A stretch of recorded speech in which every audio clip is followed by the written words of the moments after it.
আমার দেশের বাড়ি অর্থাৎ হোম ডিস্ট্রিক্ট কুমিল্লা, কিন্তু আমার জন্ম কিন্তু ঢাকায়।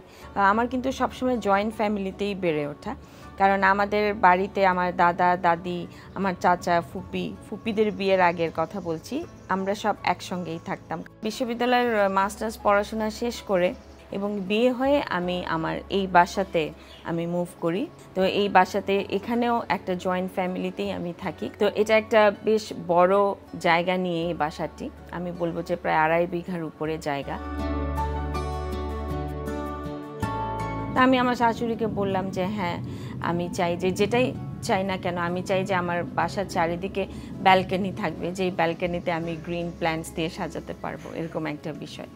এবং আমার শাশুড়ির সঙ্গে আমার আরেকটা মিল রয়েছে, উনিও খুব ট্র্যাডিশনাল জিনিস পছন্দ করেন, আমিও খুব ট্র্যাডিশনাল জিনিস পছন্দ করি। আমার বাড়িতে ঢুকলেই দেখা যায় যে শুরুটাই একেবারে ব্যালকনি দিয়ে এবং সেখানে গ্রিন কার্পেট দিয়ে আমি সাজিয়েছি এবং তার চতুর্পাশে গ্রিন প্ল্যান্টস রাখা।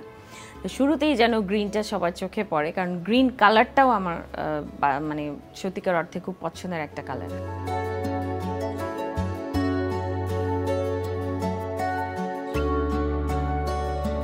তারপরে ভিতরে ঢুকলে দেখা যাবে যে আমার যে সিটিং রুমটা, সেখানে আমি 3 সেট সোফা রেখেছি এবং তিনটা ডিফারেন্ট কালারের সোফা রেখেছি।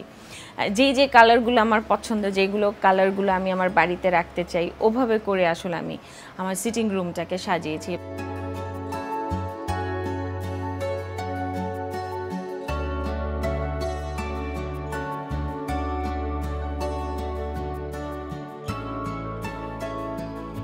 ছবি দিয়ে ঘর সাজাতেও খুব ভালো লাগে। তারপরে এন্ট্রান্সে ঢুকলেই দেখা যাবে যে ওখানে আমার ফ্যামিলি মেম্বার্স প্রত্যেকের ছবি সাজানো আছে। ফ্যামিলি নামে একটা ফ্রেম আছে, সেই ফ্রেমে সিঁড়ি দিয়ে উঠতেই দেখা যাবে যে আমাদের প্রত্যেকটা ফ্যামিলি মেম্বারের ছবি আছে সেখানে। আমার মা বাবা, শ্বশুর শাশুড়ি থেকে শুরু করে আমার ভাই বোন যারা রয়েছে, আমার বাচ্চা, সবার প্রত্যেকের ছবি আছে।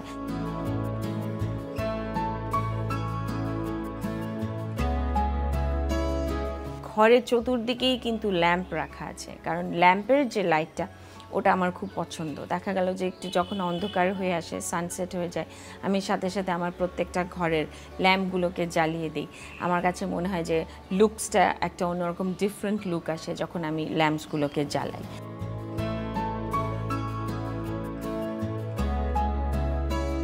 বড় একটা, আমি বলবো যে লিভিং রুমের মতো আছে, যেখানে আমরা ফ্যামিলি মেম্বার একসাথে বসে টেলিভিশন দেখি, আমি, আমার হাজব্যান্ড, আমার বাচ্চারা।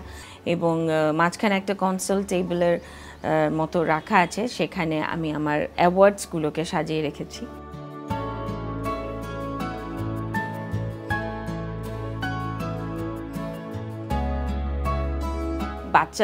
বাচ্চারা বড় হওয়ার পর আসলে ওদেরও ইচ্ছা অনিচ্ছার একটা বিষয় হয়ে যায়। তো আমার বাচ্চারা যখন বড় হয়, তখন তারাও বলে যে মা, আমার রুমটা এই কালার করে দাও। দুজনের দুরকম চাহিদা। তো তখন দেখা গেল যে আমার বাচ্চাদের রুম, ওদের ব্ল্যাকটা খুব পছন্দ, একজনের আবার একটু সিলভার পছন্দ। তো আমি ওদের রুমটাকে ওভাবে ওয়ালপেপার দিয়ে ওভাবে ডেকোরেট করার চেষ্টা করেছি। আর ওদের রুমে প্রয়োজনীয় যা যা জিনিস থাকা, যেমন কম্পিউটার ছাড়া ওদের 1 সেকেন্ডও চলে না, সো সেটার জন্য একটা আলাদা জায়গা করেছি, ওদের পড়াশোনার জন্য একটা আলাদা জায়গা করেছি। তো ওভাবে করে করে আমি ঘরটাকে সাজানোর চেষ্টা করেছি।